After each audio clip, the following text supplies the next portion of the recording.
for those of you who don't know, my name's Josh.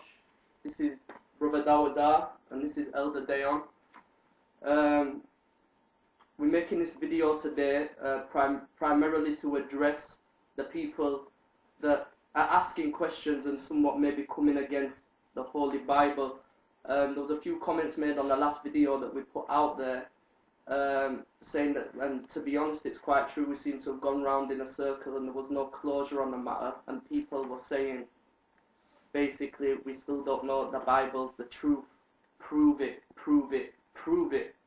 Now, I hear the word prove it a lot, yet, in my opinion, it's the same people who are coming with the word proof are the people who are believing in the Big Bang Theory, for instance. Now, me and the brother sat next to me haven't just thought, oh yeah, we're going to believe in the Bible for the sake of it. This book, because we have read it, has proved itself to us. And not just once, not just twice, but over and over again. And all I can do is basically start off in the same sort of area that I myself started off in. Because I saw a few things that to be just quite honest with you, just got me thinking. Now, we've all heard the story of Noah's Ark. The animals went in 2 by 2.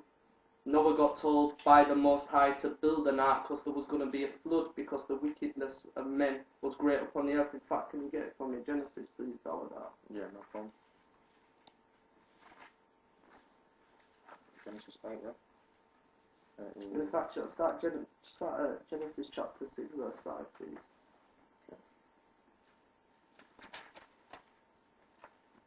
Genesis chapter 6, verse 5. And the Most High saw that the wickedness of man was great in the earth, and that every imagination of the thoughts of his heart was only evil continually. Read on. And it repented the Most High that he had made man on the earth, and it grieved him at his heart. So the Most High was angry because people were doing all sorts of wickedness and evil things upon the earth. Now, the book of Enoch, which they removed from the Bible, gives you more clear understanding of how this was going on. But we're not going to go down that route and get too deep today. But very, very briefly, Satan's on the planet at this time. Him and over 200 angels from the heavenly realms were here, influencing men, teaching them how to make metal, how to take things from the plants and use contraception, basically everything they could to influence man to go against the Most High. That's what Satan was doing, and that's what he was responsible for. And it grieved the Most High in his heart that he could see his children falling to this wickedness. Read verse 8, please. Verse 8. But Noah found grace in the eyes of the Most High. But Noah found grace in the eyes of the Most High. The Most High is a merciful power. If there's anybody left who deserves to be saved out of the wickedness, they will be saved. Jump to verse 12, please. Verse 12. And the Most High looked upon the earth, and behold, it was corrupt, for all flesh had corrupted his way upon the earth. And the Most High said unto Noah, the end of all flesh is come before me, for the earth is filled with violence through them. And behold, I will destroy them with the earth. Destroy them with the what? With the earth. With the what? With the earth. So now, in Genesis, the first of the first 5 books known as the Torah in the Bible, we can understand that when the Most High gets down, he gets down with the earth.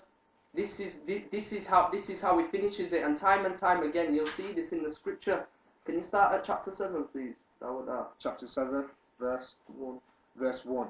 And the Most High said unto Noah, come thou and all thy house into the ark, for thee I have seen righteousness before me in this generation. There we go. Just like I said, the Most High looked down, he saw who was righteous, and he decided it was Noah and his family were the only family left who were trying to live righteous, and everybody else at that time, which is, believe me, we're in a similar sort of time now, didn't want to hear the ways of righteousness. They wanted to continue in their wickedness. It was warned. For how long? Jump down to verse 4. Verse 4. For yet 7 days, and I will cause it to rain upon the earth, 40 days and 40 nights, and every living substance that I have made will I destroy from off the face of the earth. And Noah did according unto all that the Most High commanded him. So Noah did exactly what the Most High commanded him to do. He got ready for this flood. He built the ark to the same measurements that the Most High told him to. Like I said, we're doing this briefly, so I'm not going to go into all that. But basically, he obeyed what he got told. Jump to verse 10, please. Verse 10. And it came to pass after 7 days that the waters of the flood were upon the earth. In the 600th year of Noah's life, in the 2nd month, and the 70th day of the month, the same day were all the fountains of the great deep broken up, and the windows of heaven were opened, and the rain was upon the earth 40 days and 40 nights. How long? 40 days and 40 nights. That's a lot of rain. That is a very lot of rain, and the skies opened up. If you go deep into the book of Yasha, it gives a more detailed account of exactly what happened. Right. And the water fled. People were running to his ark then. They wanted to know what Noah had to say about righteousness then. But then it was too late. Back then they had 120 years to fix up and get it together. Unfortunately, we don't have that long. Can you go to chapter 8 verse 1, please? Chapter 8 verse 1. And the Most High remembered Noah. This is, by the way, after the floods come, the ark's risen on the water, and the 40 days and the 40 nights is up. Read on it. And every living thing, and all the cattle that was with him in the ark. And the Most High made a wind to pass over the earth, and the waters surged. The fountains also of the deep, and the windows of heaven were stopped, and the rain from heaven was restrained, and the waters returned from off the earth continually. And after the end of the 150 days, the waters were abated. And the ark rested in the 7th month of the 17th day of the month upon the mountains of Ararat. Read that again, please, verse 4. And the ark rested in the 7th month on the 17th day of the month upon the mountains of Ararat. Where did it rest? Upon the mountains of Ararat. Mountains of what? Of Ararat. So the Bible tells us in detail, after this event, exactly where the ark rested. On the mountains of Ararat. Now, I won't lie to you. Like I said, I didn't just pick up the Bible and believe it one day. And I've heard the story of Noah, just like a lot of people have out there. And yeah, the way they put it across on television, they're trying to condition you into believing it's all a little fairy tale, because our little minds can't comprehend anything as drastic as this happening.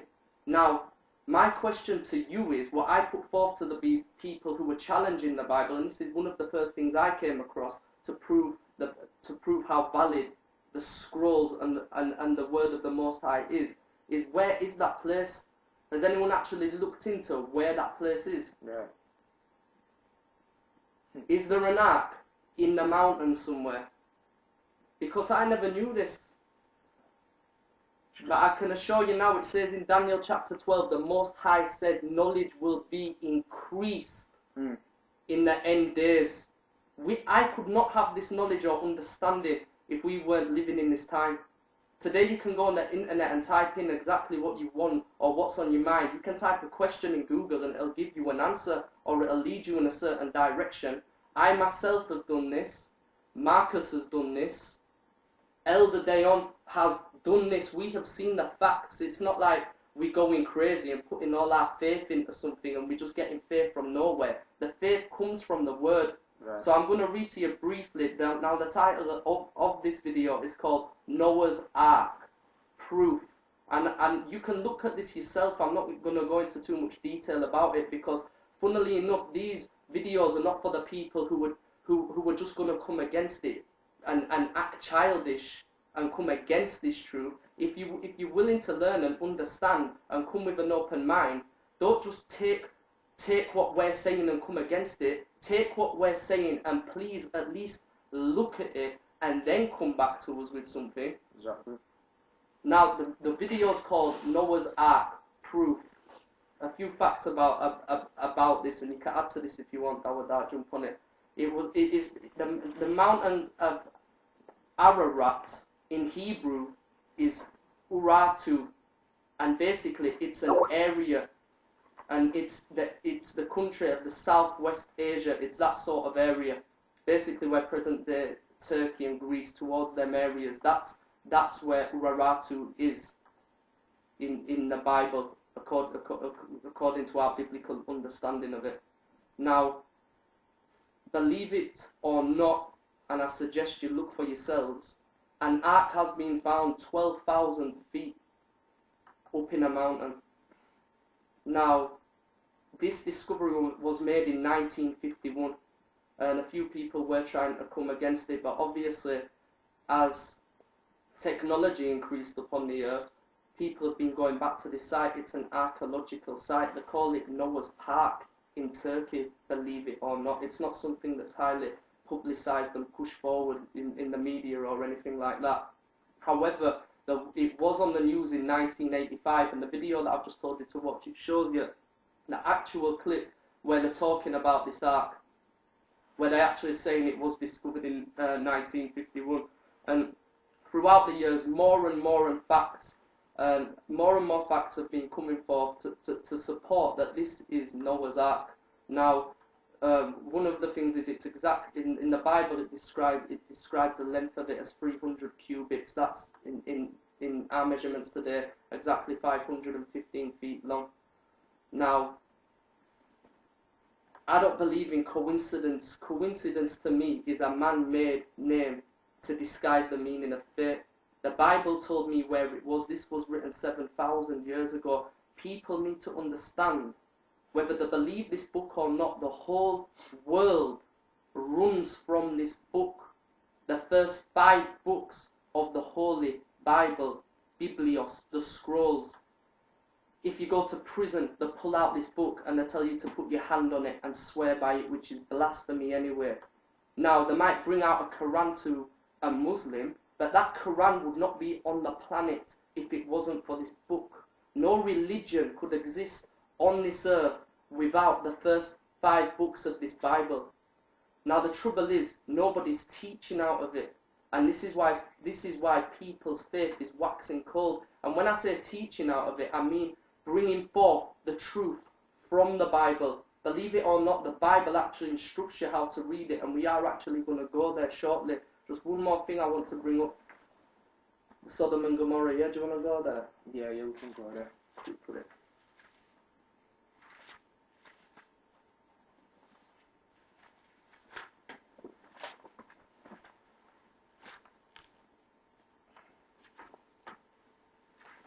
Genesis 19. I'm sure you've all heard of the story of Sodom and Gomorrah as well. This came after Noah's flood. Again, wickedness was increasing upon the earth, like Dawodah said in the last video that we did, that there's nothing new under the sun.